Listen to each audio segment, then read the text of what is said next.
إن الحمد لله نحمده ونستعينه ونستغفره ونعوذ بالله من شرور أنفسنا ومن سيئات أعمالنا من يهده الله فلا مضل له ومن يضلل فلا هادي له وأشهد أن لا إله إلا الله وحده لا شريك له وأشهد أن محمدا عبده ورسوله أما بعد فإن خير الحديث كتاب الله وخير الهدي هدي محمد صلى الله عليه وسلم وشر الأمور محدثاتها وكل محدثة بدعة وكل بدعة ضلالة وكل ضلالة في النار. قال الله سبحانه وتعالى في القرآن المجيد والفرقان الحميد: أعوذ بالله السميع العليم من الشيطان الرجيم. بسم الله الرحمن الرحيم. يا أيها الذين آمنوا اتقوا الله حق تقاته ولا تموتن إلا وأنتم مسلمون. يا أيها الناس اتقوا ربكم الذي خلقكم من نفس واحدة وخلق منها زوجها وبث منهما رجالا كثيرا ونساء واتقوا الله الذي تساءلون به والأرحام إن الله كان عليكم رقيبا. يا أيها الذين آمنوا اتقوا الله وقولوا قولا سديدا يصلح لكم أعمالكم ويغفر لكم ذنوبكم ومن يطع الله ورسوله فقد فاز فوزا عظيما. وقال الله سبحانه وتعالى في مقام آخر: إن الله لا يغفر أن يشرك به ويغفر ما دون ذلك لمن يشاء. وقال الله سبحانه وتعالى في مقام آخر: يا أيها الذين آمنوا إنما المشركون نجس فلا يقربوا المسجد الحرام بعد عامهم هذا. وقال رسول الله صلى الله عليه وسلم: من مات يشرك بالله شيئا دخل النار ومن مات لا يشرك بالله شيئا دخل الجنة أو كما قال رسول الله صلى الله عليه وسلم. تمام قسم کی حمد و ثنا، کبریائی اور بڑائی اس اللہ وحدہ لا شریک کے لیے لائق و زیبا ہے جس نے ہمیں صحیح دین کی سمجھ عطا فرمائی. درود و سلام ہادی برحق سید المرسلین خاتم النبیین محمد ابن عبداللہ رحمت للعالمین صلی اللہ علیہ وسلم پر، جو ساری کائنات کے لیے رشد و ہدایت کا پیغام لے کر اس دنیا میں تشریف لائے اور اس گمراہ انسانیت کو زندگی جینے کے طریقے سکھائے اور زندگی کے ہر موڑ پر مکمل رہنمائی عطا فرمائی. ابھی میں نے جو قرآن کریم کی ابتدائی آیتیں تلاوت کی ہیں وہ شرک کے تعلق سے ہیں، اور آج انشاءاللہ باذن اللہ تعالی اس خطبہ جمعہ میں جو ہمارا موضوع ہے وہ شرک کے تعلق سے ہی ہے، یعنی شرک کے نقصانات.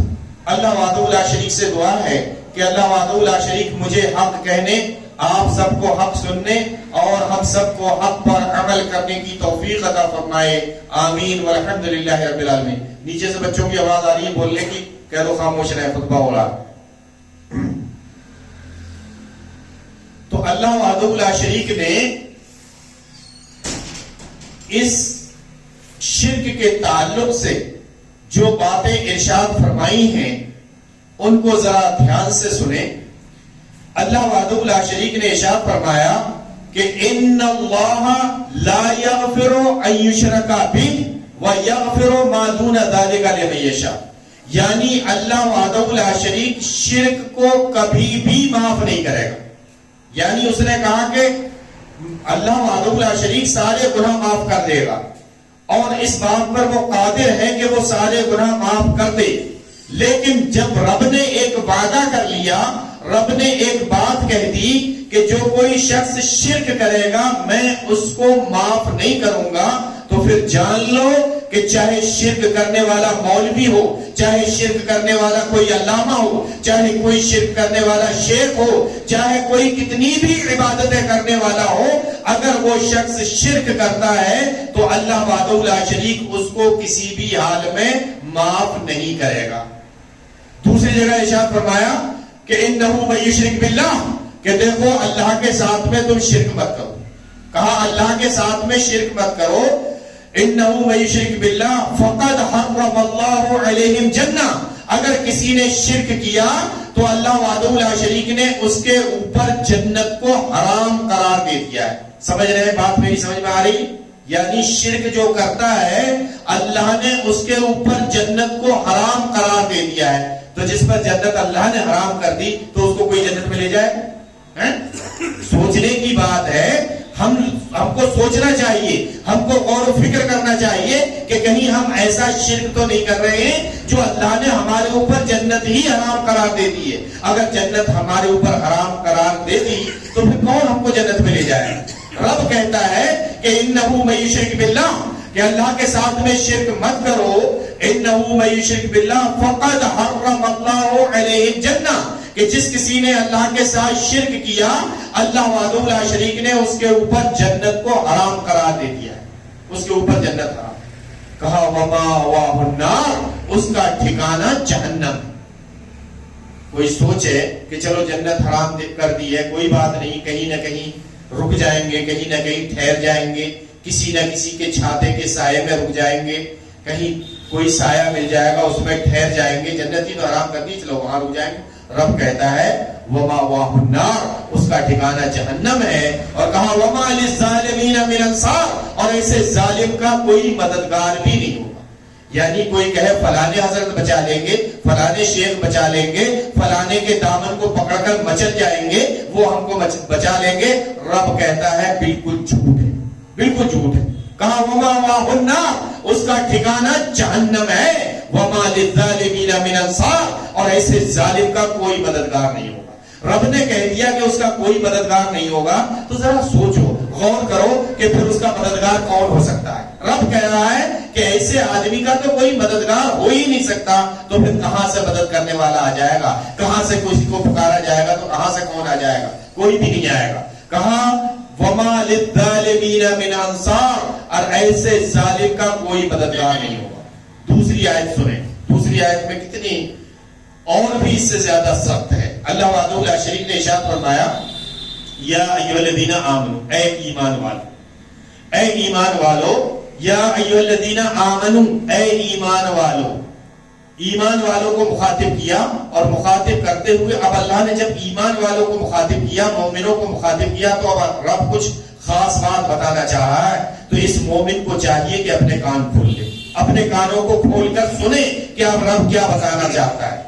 رب کہتا ہے کہ یا ایھا الذین آمنو، اے ایمان والو، انما المشرکون نجس، کہ مشرک جو ہے وہ نجس ہوتا ہے، ناپاک ہوتا ہے، ناپاک ہوتا ہے۔ انما المشرکون نجس فلا یقربوا المسجد الحرام بعد عامہم ھذا، اس سال کے بعد یہ مسجد حرام کے پاس بھی نہیں جا پائے۔ کس کو کہا؟ شرک کرنے والے کو۔ تو اب یہ مسلمان کے لیے ضروری نہیں ہے کہ وہ دیکھے کہ یہ شرک کیا ہے۔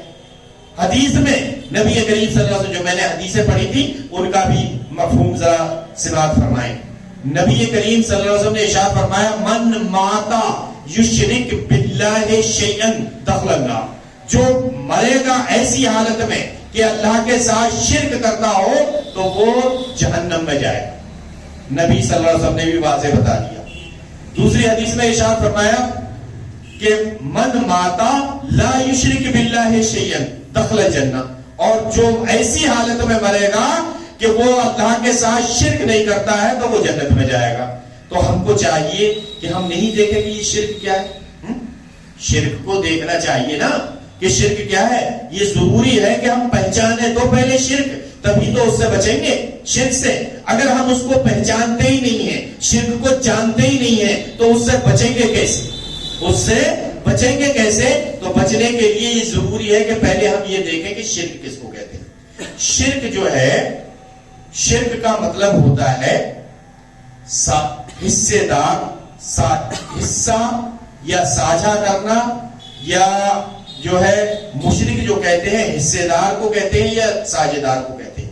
شرک کا معنی ہوتا ہے کسی چیز میں کسی کو شریک کرنا. شرک کا معنی شریک کرنا یعنی کسی کو حصے دار بنانا شرک کہلاتا ہے. اب شرک جو ہے, شرک حصے دار دنیا میں بھی کسی کو بنایا جاتا ہے اور دین میں بھی بنایا جاتا ہے. دین میں حصے دار کسی کو بنانا, اللہ کی ذات میں, اس کی صفات میں, اس کے اسماء و حسنہ میں کسی کو ساجیدار یا حصے دار بنانا, یہ شرک کہلاتا ہے.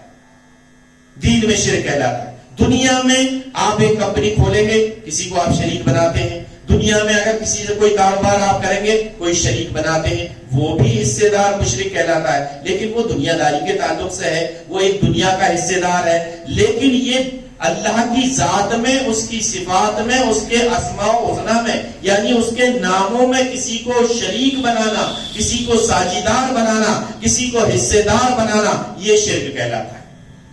نمبر 1, اللہ کی ذات میں شرک. اللہ کی ذات کیا ہے؟ اللہ ایک ہے, یہ اس کی ذات ہے. اللہ ایک ہے, اکیلا ہے, اس کا کوئی نہ ساتھی ہے, نہ کوئی ساجیدار ہے, نہ حصے دار ہے, نہ شریک ہے. جس کو اللہ وحدہ لا شریک نے ارشاد فرمایا, قل کہہ دو اے محمد صلی اللہ علیہ وسلم, ان سے کہہ دو, قل هو اللہ احد اللہ الصمد. جب آپ صلی اللہ علیہ وسلم سے پوچھا گیا, کہا کہ اللہ کے رسول اللہ کون ہے, کیسا ہے, ذرا ہم کو بتائیں, تو اللہ وحدہ لا شریک نے جواب دیا. نبی کریم صلی اللہ علیہ وسلم نے جب پوچھا گیا آپ صلی اللہ علیہ وسلم سے, تو آپ نے جواب نہیں دیا. اللہ وحدہ لا شریک نے قرآن کریم کی آیت اتار دی, آیت اتاری قرآن کریم کی اور بتایا. اللہ وحدہ لا شریک نے کہا قل هو اللہ احد, کہہ دو کہ اللہ ایک ہے. اللہ الصمد, وہ بے نیاز ہے. لم یلد, نہ وہ کسی چیز میں سے نکلا ہے. ولم یولد, اور نہ ہی کوئی چیز اس میں سے نکلی ہے. ولم یکن لہ کفوا احد, اس کے جیسی کوئی چیز ہے ہی نہیں. کتنا کلیئر ہو گیا کہ اللہ کی ذات, اللہ اکیلا ہے. اب اگر کوئی شخص اللہ کی ذات میں کسی کو ساجیدار مانتا ہے, کسی کو حصے دار مانتا ہے, یعنی اللہ کے بارے میں اگر کوئی ایسا عقیدہ رکھتا ہے کہ اللہ میں سے کوئی چیز نکلی ہے یا اللہ کسی چیز میں سے نکلا ہے, کسی چیز میں سے پیدا ہوا ہے, تو یہ اس کی ذات میں شرک کہلاتا ہے. جیسے مثال کے طور پر کوئی کہے کہ نبی کریم صلی اللہ علیہ وسلم اللہ کے نور میں کے نکلے ہوئے نور ہے, نور من نور اللہ ہے, تو یہ اللہ کی ذات میں شرک ہوا. اللہ کی ذات جو ہے, اللہ کی ذات میں شرک ہو گیا. یعنی اللہ کہتا ہے کہ اس میں سے کوئی چیز نکلی نہیں ہے, لیکن کوئی یہ کہے کہ نور من نور اللہ, اللہ کے نور میں سے نکلا ہوا ایک نور ہمارے نبی صلی اللہ علیہ وسلم ہے, تو یہ نور من نور اللہ کہنا شرک ہے. یہ اللہ کی ذات میں شرک. سمجھ رہے ہیں؟ کلیئر ہو گیا, سمجھ میں آ رہی میری بات؟ اللہ کی ذات میں شرک کس کو کہتے ہیں؟ یعنی کوئی یہ کہے کہ اللہ میں سے نکلی ہوئی کوئی چیز ہے, چاہے وہ نبی کو ہی بتائے, تو وہ جو ہے وہ اللہ کی ذات میں شرک ہوتا ہے. اس نے اللہ کو اکیلا نہیں مانا, اللہ کو اکیلا نہیں مانا, بلکہ اس نے یہ بھی نہیں مانا کہ اللہ میں سے کوئی چیز نکلی ہے یا اس میں سے یا وہ کسی میں سے نکلا ہے. اس نے اس کو مانا ہی نہیں, کیونکہ اس نے نبی صلی اللہ علیہ وسلم کو یہ کہہ دیا کہ نور من نور اللہ ہے, اللہ کے نور میں سے نکلا ہوا ایک نور ہے ہمارے نبی صلی اللہ علیہ وسلم. تو یہ اللہ کی ذات میں شرک ہو گیا, اور ایسا کام کرنے والا کیا کہلائے گا؟ کیا کہلائے گا؟ مشرک. ایسے کو کیا کہیں گے؟ مشرک کہیں گے ایسے انسان کو. ایسے ہی اللہ کی صفات ہے. اللہ کی صفات ہے کہ اللہ عالم الغیب ہے, اللہ کو کبھی موت نہیں آئے گی, یہ اس کی صفات ہے. اللہ کہیں بھی کوئی بیٹھا ہو, کالے پہاڑ پر کالی چیٹی اگر چلتی ہے تو اللہ اس کی آواز کو, دمک جو پیروں کی دمک ہوتی ہے اس کی آواز کو بھی سنتا ہے اور اس کو دیکھ بھی سکتا ہے. تو یہ اللہ کی صفت ہے, دیکھنے کی اور سننے کی. دیکھنے کی اور سننے کی صفت انسان کی بھی ہوتی ہے, انسان کی بھی ہوتی ہے اور اللہ کی بھی ہوتی ہے. اللہ کی صفت میں اور انسان کی صفت میں فرق یہ ہے کہ اس دیوار کے پیچھے کیا ہے انسان اس کو نہیں دیکھ سکتا, لیکن اللہ اس دیوار کے پیچھے کیا ہے اس کو بھی دیکھ سکتا ہے. اگر کالے پہاڑ پر کالی چیٹی چلے تو انسان اس کو نہیں دیکھ سکتا ہے, لیکن اللہ اس کو دیکھ سکتا ہے. ایسے ہی اللہ عالم الغیب ہے, یعنی کوئی بھی چیز کہیں ہے اس کو اللہ دیکھ بھی سکتا ہے, سن بھی سکتا ہے. وہ عالم الغیب ہے, غیب کی خبر رکھتا ہے اللہ عالم الغیب. نبی بھی ہوتا ہے, غیب کی باتیں نبی بھی غیب کی بات بتاتا ہے لیکن وہ غیب کا علم رکھتا ہے، عالم الغیب نہیں ہوتا ہے. تو نبی جو ہے، نبی ساری باتیں ہم کو ہمارے نبی صلی اللہ علیہ وسلم بتائیں. غیب کی بات تو بتاتے ہیں لیکن اللہ کے حکم سے بتاتے ہیں. تو وہ غیب کی بات بتانے والے تو نبی صلی اللہ علیہ وسلم ہو سکتے ہیں لیکن عالم الغیب صرف اللہ کی ذات ہے. غیب کی بات جب اللہ بتاتا ہے، اللہ وحدہ لا شریک نے ارشاد فرمایا کہ وما ينطق عن الهوى ان هو الا وحی یوحى، کہ میرا نبی اپنی طرف سے کچھ نہیں کہتا ہے، یہ تو جب اللہ کی طرف سے وحی آتی ہے تب یہ کہتا ہے. یعنی اللہ نے بتا دیا تب یہ بتاتا ہے. تو یہ ہے تو غیب کی بات، علم تو غیب کا ہے لیکن اللہ نے بتا دیا نبی صلی اللہ علیہ وسلم کو. تو جب کسی کو بتا دی جاتی ہے تو وہ بات پھر غیب کی نہیں ہوتی ہے اور پھر وہ بتانے والا عالم الغیب نہیں ہوگا. عالم الغیب تو وہ ہوتی ہے ذات جو کہ کسی کے بنا بتائے بتا دے. جیسے ابھی کوئی سعودیہ میں ہے اور وہ یہاں بیٹھ کر کسی کو بتا دے کہ وہ ابھی کھانا کھا رہا ہے، پانی پیا ہے، تو وہ یہ ہے غیب کا علم ہو گیا.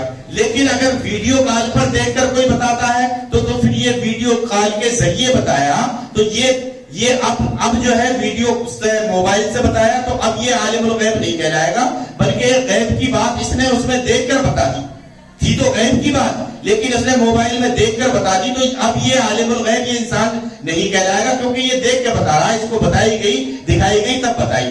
ایسے ہی سننے کے لیے کوئی کہیں ابھی کوئی پیلی بھیت میں بیٹھا ہوا ہے اور پیلی بھیت میں بیٹھے بیٹھے وہ کہے کہ آواز دے کہ یا اسلام آواز دے، تو اب وہاں سے بیٹھ کے یہاں اگر ہم سن لیں اس کی آواز کو بنا کسی ذریعے کے تو یہ غیب کا علم ہو گیا.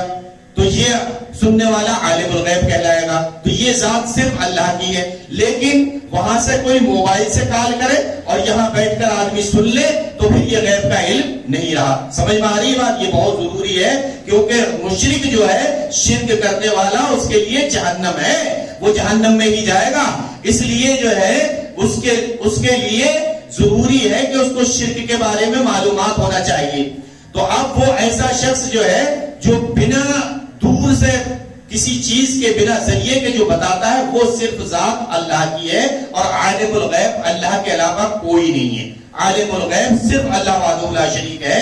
اور یہ جو بات بتانے کے بعد بتائی جاتی ہے غیب کی، تو ایسا کوئی بھی آدمی، انسان بھی بتا سکتا ہے، کوئی آج ویڈیو کال پر آدمی دیکھ کے بتا سکتا ہے. تو یہ غیب عالم الغیب یہ نہیں ہوتا ہے وہ انسان، بلکہ عالم الغیب صرف اللہ کی ذات ہے کیونکہ وہ غیب کی باتوں کو بتا سکتا ہے. دوسرے موت کے تعلق سے اللہ حی لا یموت ہے، اس کی صفت یہ ہے، یعنی وہ نہ اس کو کبھی موت آئی اور نہ کبھی وہ مرے گا. اب کوئی کہے کہ فلانے حضرت میں بھی موت نہیں آئی ہے، وہ بھی کبھی نہیں مریں گے، تو یہ اس کے غیب میں شرک کہلاتا ہے. اللہ نے جو غیب اللہ کا ہے، عالم الغیب اللہ ہے، اس کے غیب میں ہی شرک کہلاتا ہے. تو ایسا شرک جو ہے یہ بھی جو ہے اس کی صفات میں، جو اللہ کی صفات ہے حی لا یموت، اس میں شرک کہنا یہ شرک کہلاتا ہے. ایسے ہی اللہ کے نام ہیں، بہت سارے نام ہیں کہ اللہ جو ہے غفور ہے، مغفرت کرنے والا ہے. اب کوئی کہے کہ وہ فلاں انسان بھی مغفرت کر دیتا ہے تو یہ جو ہے اس کے ناموں میں شرک کہلائے. اسی طرح سے اللہ سمیع ہے، بصیر ہے، سننے والا ہے. تو اگر کوئی یہ کہے کہ بھئی انسان بھی سنتا ہے لیکن جیسے اللہ سنتا ہے ویسے انسان بھی سن لیتا ہے، تو یہ جو ہے اللہ کی ذات استعمال، اللہ کے ناموں میں شرک ہو گیا. اس کے جو نام ہیں ان میں شرک ہو گیا. تینوں شرک آپ کی سمجھ میں آ گئے؟ تینوں شرک سمجھ میں آ گئے؟ سوتے سوتے سمجھ میں آ گئے؟ تو تینوں شرک سمجھ میں آ گئے. دیکھو سمجھ میں شرک آئیں گے تبھی شرک سے بچیں گے. نبی کریم صلی اللہ علیہ وسلم نے ارشاد فرمایا، سن لیں ذرا دھیان سے، آپ صلی اللہ علیہ وسلم نے ارشاد فرمایا من صلی یرائی فقد اشرک، جس نے نماز پڑھی دکھاوے کے لیے اس نے شرک کیا. من صام یرائی فقد اشرک، جس نے روزہ رکھا دکھاوے کے لیے اس نے شرک کیا. من صدقہ یرائی فقد اشرک، جس نے دکھاوے کا صدقہ کیا، صدقہ و خیرات کیا دکھاوے کے لیے تو اس نے شرک کیا. یہ بھی تینوں شرک ہو گئے. یہ شرک اصغر کہلاتے ہیں. شرک کی قسمیں ہیں، بہرحال اتنا وقت نہیں ہے جو کہ میں شرک کی قسمیں بھی بتاؤں. تو میں نے مختصر جو ہے شرک کے تعلق سے بتایا کہ شرک، یہ چیزیں شرک ہیں. اب ان سے اگر ہم بچیں گے تو انشاءاللہ ہم شرک سے بچائیں. نماز کیسے شرک ہو جاتی ہے؟ نماز ایسے شرک ہوتی ہے جیسے کہ آپ نماز پڑھتے ہیں, ہمیشہ آپ جو ہے 10 سیکنڈ کا سجدہ کرتے ہیں, لیکن کوئی باہر سے آ جائے, آپ سوچے ارے یہ آ گیا ہے تو لاؤ میں تھوڑا لمبا سجدہ کھینچ دوں. اب آپ نے 20 منٹ کا سجدہ کر دیا, 10 منٹ کا کر دیا, 1 منٹ کا کر دیا. پہلے آپ 10 سیکنڈ کا کر رہے ہیں, اب آپ نے 20 سیکنڈ کا کر دیا, تو وہ 10 سیکنڈ تو اللہ کے لیے ہیں, اور جو باقی 10 سیکنڈ تھے وہ کس کے لیے ہیں؟ وہ اس انسان کے لیے کیے. تو یہ دکھاوے کا شرک ہو گیا, ریاکاری کا شرک ہو گیا. تو ایسے ریاکاری کے شرک سے بھی ہم کو بچنا چاہیے. تو یہ ریاکاری کا شرک ہے. ایسے ہی دعا مانگنے کو شرک نہیں سمجھتے ہیں, جبکہ اللہ وحدہ لا شریک کہتا ہے یہ اللہ کی عبادت میں شرک ہے, اللہ کی عبادت میں شرک ہے اللہ وحدہ لا شریک کی, کیونکہ عبادت خالص اللہ کے لیے کی جاتی ہے. اب کوئی دعا مانگے اللہ کے علاوہ کسی سے مانگے, کسی قبر والے سے یا کسی اولیاء اللہ سے یا کسی نبی سے, کہ تمہارے سوا ہمیں کچھ نہیں دے سکتا, کوئی نہیں دے سکتا, اے اللہ کے نبی آپ ہی مجھے دیں گے, آپ ہی دینے والے ہیں, آپ ہی ہم کو دے دیں. کچھ لوگوں نے نبی کریم صلی اللہ علیہ وسلم کو جو حدیث ہے, وہ حدیث اس تعلق سے ہے کہ نبی کریم صلی اللہ علیہ وسلم نے ارشاد فرمایا کہ اللہ عطا کرتا ہے اور میں لوگوں کو بانٹتا ہوں, اللہ دیتا ہے مجھے, میں لوگوں کو بانٹتا ہوں. تو لوگوں نے اس سے مراد رزق بھی لگا لیا, سب کچھ لگا لیا, حالانکہ وہ دین کی تعلق سے ہے کہ دین اللہ وحدہ لا شریک نے نبی کو سارا دین دیا, اور نبی کیا کرتے ہیں؟ نبی دوسروں کو دیتے ہیں. قرآن میں اللہ وحدہ لا شریک نے ارشاد فرمایا کہا ھذا بلاغ للناس, یہ قرآن جو ہے لوگوں کے نام اللہ کا پیغام ہے. ایسے ہی اللہ وحدہ لا شریک نے نبی کریم صلی اللہ علیہ وسلم سے ارشاد فرمایا کہ یا ایھا النبی, اے نبی, بلغ ما انزل الیک من ربک, جو تمہارے رب کی طرف سے دیا جا رہا ہے, اتارا جا رہا ہے, وہ لوگوں کو بیان کر دو, یعنی لوگوں کو دے دو. جو تمہارے پاس امانت ہے, یہ امانت لوگوں کو عطا کر دو, لوگوں کو دے دو. تو یہ دین کے تعلق سے ہے. ایسے ہی وہ حدیث بھی دین کے تعلق سے ہے. وہ یہ نہیں ہے کہ نبی روزی دیتے, ہر چیز اللہ نبی کو دیتا ہے اور نبی لوگوں کو دیتے ہیں, بانٹتے ہیں, ایسا نہیں ہے. اور حدیث میں جو ہے, جو قاسم کا لفظ آیا ہے کہ اللہ نبی صلی اللہ علیہ وسلم بانٹنے والے ہیں, تو یہاں بانٹنے سے مراد دین دینے والے ہیں, دین بانٹنے والے ہیں. اللہ عطا کرتا ہے اور نبی کریم صلی اللہ علیہ وسلم لوگوں کو بانٹتے ہیں, لوگوں کو دیتے ہیں, نہ کہ کھانا پینا روزی رزق بھی بانٹتے. رزق تو یہ اللہ دیتا ہے, جس کو جتنا چاہتا ہے اتنا دیتا ہے. بہرحال تو یہ اس کے تعلق سے ہوا. میں نے بتایا کہ نماز کے تعلق سے, صدقے کے تعلق سے, کوئی صدقہ دیتا ہے اور اس کے دماغ میں یہ بات آ جائے کہ ارے یار یہ سمجھے کہ میں بڑا پیسے والا ہوں, اور دے دے وہ زیادہ بڑھا کے, تو وہ شرک کہلائے گا, یہ بھی شرک کہلائے گا. تو ایسی چیزوں سے ہم کو بچنا چاہیے, اور ہم کو یہ دکھاوے کا جو شرک ہے اس سے بھی بچنا چاہیے. میں دعا کے تعلق سے کہہ رہا تھا, نبی کریم صلی اللہ علیہ وسلم نے ارشاد فرمایا کہ الدعاء هو العبادہ, دعا ہی عبادت ہے. اور ایک جگہ ارشاد فرمایا کہ افضل العبادہ الدعاء, جو بہترین عبادت ہے, جو اچھی عبادت ہے, وہ دعا ہے. اور اللہ وحدہ لا شریک نے ارشاد فرمایا کہ وقال ربکم ادعونی استجب لکم, کہ آپ کا رب یہ ارشاد فرماتا ہے کہ آپ مجھ سے دعائیں مانگیں, میں آپ کی دعاؤں کو پورا کروں. اور کہا ان الذین یستکبرون عن عبادتی, اور جو کوئی مجھ سے مانگنے سے اعراض کرے گا. اب یہاں عبادت آ گیا, پہلے مانگنے کی بات ہو رہی تھی, اب یہاں رب نے اس مانگنے کو عبادت کہہ دیا. کہا ان الذین یستکبرون عن عبادتی, کہ جس کسی نے مجھ سے مانگنے سے اعراض کیا, رب کہتا ہے جس نے مانگنے سے اعراض کیا اس نے میری عبادت سے اعراض کیا. ان الذین یستکبرون عن عبادتی سیدخلون جہنم داخلین, تو ایسے شخص کو القریب ذلیل کر کے جہنم میں ڈالا جائے. دیکھو اللہ وحدہ لا شریک کا کتنا ہمارے اوپر احسان ہے, کتنا بڑا احسان ہے کہ اللہ وحدہ لا شریک نے اتنی بڑی قوم میں سے ہم لوگوں کو چنا ہے, ہم لوگوں کو چھانٹا ہے, اور ہم لوگوں کو شرک سے بچایا ہے. نبی کریم صلی اللہ علیہ وسلم نے ارشاد فرمایا کہ وَمَن يُرِدِ اللَّهُ بِهِ خَيْرًا يُفَقِّهُ فِي الدِّينِ, کہ اللہ تعالیٰ جس بندے کے لیے بھلائی چاہتا ہے اس کو دین کی سمجھ دے دیتا ہے. تو اللہ نے ہم کو دین کی سمجھ دی, کیونکہ ہمارا رب ہمارے لیے بھلائی چاہتا ہے, ہم کو شرک سے بچا لیا. تو ہم کو اس پر اپنے رب کا شکر ادا کرنا چاہیے, اور زیادہ سے زیادہ عبادت کرنا چاہیے, اور زیادہ سے زیادہ محنت کرنا چاہیے, تاکہ ہم اپنے رب کے شکر گزار بندے بن جائیں. اس لیے زیادہ سے زیادہ عبادت کرنا چاہیے اور اپنے رب کا شکر ادا کرنا چاہیے تاکہ ہم اس سے اللہ کے عذاب سے بچ جائیں اور اس گناہ سے، شرک جیسا جو گناہ ہے اس سے بچ جائیں۔ تو اس سے ہم کو زیادہ سے زیادہ بچنے کی کوشش کرنا چاہیے، زیادہ سے زیادہ اس سے ہوشیار رہنے کی کوشش کرنا چاہیے۔ بہرحال دیکھیں، اب اگر ہم کو ہمارے رب نے شرک سے بچا لیا ہے تو ہماری ایک اور ذمہ داری ہے کہ ہم سب کو، جو ہمارے ملنے والے ہیں، جو ہمارے جاننے والے ہیں، جو ہمارے تعلقات والے ہیں، ہم کو سب کو ان کو بتانا چاہیے کہ یہ چیز شرک ہے، اور شرک کے تعلق سے ہم کو سمجھانا چاہیے، بتانا چاہیے، تاکہ وہ لوگ بھی بچیں گے تو انشاءاللہ اس کا بھی اجر ہم کو ملے گا، اور باذن اللہ تعالی وہ جب جہنم کی آگ سے بچیں گے اللہ وحدہ لا شریک اس کا ہم کو بھی بدل عطا فرمائے گا، اور ہماری وہ ڈیوٹی بھی پوری ہو جائے گی کہ ہم جو ہیں ہم نقصان سے بچ جائیں گے۔ جو زیادہ نقصان ہے وہ شرک سے کے ساتھ ساتھ ہم کو دعوت کا کام بھی ہو جائے گا کہ ہم کو دوسرے لوگوں کو بتانا چاہیے کہ بھائی یہ شرک ہے اور اس سے بچ جاؤ، کیونکہ رب نے یہ کہہ دیا ہے کہ جو اللہ کے ساتھ شرک کرے گا اس کو اللہ وحدہ لا شریک کبھی بھی معاف نہیں کرے گا۔ اللہ وحدہ لا شریک سے دعا ہے کہ اللہ وحدہ لا شریک ہمیں شرک سے بچنے کی توفیق عطا فرمائے۔ یا رب یا ذل جلال والاکرام، جو ہمارے بھائی شرک کر رہے ہیں اور اس کو نہیں سمجھ رہے ہیں، اے اللہ ان سب کو شرک سے بچنے کی توفیق عطا فرما۔ یا رب یا ذل جلال والاکرام، جو ہمارے رشتہ دار، خاندان والے، ہماری بستی والے جو بھی لوگ ہیں، اے اللہ ان سب کو شرک سے بچنے کی توفیق عطا فرما۔ یا رب ان سب کو قرآن کریم کو پڑھنے، اس کو سمجھنے اور اس پر عمل کرنے کی توفیق عطا فرما۔ جو بھائی بدعتیں کر رہے ہیں، اللہ ان کو بدعتوں سے بچنے کی توفیق عطا فرما۔ جو ہمارے بچے، جو ہمارے بڑے، جو بھی رشتہ دار، جو ملنے والے، جو مسلمان بھائی جو بھی اگر بیمار ہیں تو اے اللہ ان سب کو ان بیماریوں سے، ان مصیبتوں سے بچا لے۔ جہاں جہاں لوگ جو ہیں جہاد کر رہے ہیں، اے اللہ ان کو کامیابی اور کامرانی عطا فرما، اور جو دشمن جن پر حملہ کر رہے ہیں، اے اللہ ان کو دشمنوں کے حملے سے بچنے کی توفیق عطا فرما، اور جو ان میں شہید ہو گئے ہیں، اے اللہ ان کو شہادت کا مرتبہ عطا فرما اور ان کو جنت الفردوس میں جگہ عطا فرما۔ یا رب یا ذل جلال والاکرام، ہم سب کی مشکلوں پریشانیوں کو دور کر دے اور سب کو صحیح دین کی سمجھ عطا فرما۔ ربنا تقبل منا انك انت السميع العليم وتب علينا انك انت التواب الرحيم۔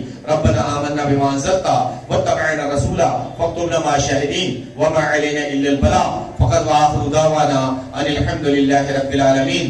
اللهم صل على محمد وعلى ال محمد كما صليت على ابراهيم وعلى ال ابراهيم انك حميد مجيد۔ اللهم بارك على محمد وعلى ال محمد كما باركت على ابراهيم وعلى ال ابراهيم انك حميد